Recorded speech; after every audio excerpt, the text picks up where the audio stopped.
என் இனிய தமிழ் உறவுகளே, கன்னடத்து உறவுகளே, உங்கள் அனைவருக்கும் மாலை வணக்கங்கள். இன்னைக்கு நம்ம எந்த இடத்துல இருந்துகிட்டு இருக்கோம்னா, அமர்நாத் யாத்திரைக்காக பயங்கர கஷ்டப்பட்டு இந்த டாக்கா வாங்கி அதுக்கப்புறம் வண்டியில உட்கார்ந்து பால்டால் வந்துட்டோம். வந்த பிறகு அப்படியே பஸ்ல உட்கார வச்சு ஒரு சின்ன வீடியோ, எல்லாரும் ஒரு சந்தோஷமா இருங்க. நான் கூட சொன்னேன், யாரும் ஒண்ணு இதான் நினைக்க வேணாம். எங்க வீட்டுக்காரம்மா சொல்லிச்சு, ஏங்க நீங்க ஆட்டோ இதுல போறீங்க, நடந்து குதிரையில போங்கன்னுச்சு. ஏமா கவலைப்படாத, நான் நடந்து போறேன், அப்படி இல்லைன்னா செக்கு உன் பேருக்கு தாமான்ட்டேன்.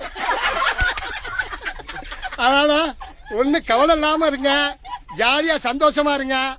யாரு நம்ம மகேஷ் சந்தோஷத்தை நமக்கு கொடுக்கலாம், நம்ம சந்தோஷமா இருக்கோம் என்ன. அதனால ஜாலியா அனுபவிங்க. இந்த யாத்திரை நமக்கு கிடைக்காது, இது ஒரு பெரிய யாத்திரை. பெரிய கஷ்டத்துக்கு இடையில நம்ம என்ன செஞ்சிருக்கோம், அந்த இதை டாக்கா வாங்கறதுக்குள்ள அது பாருங்க.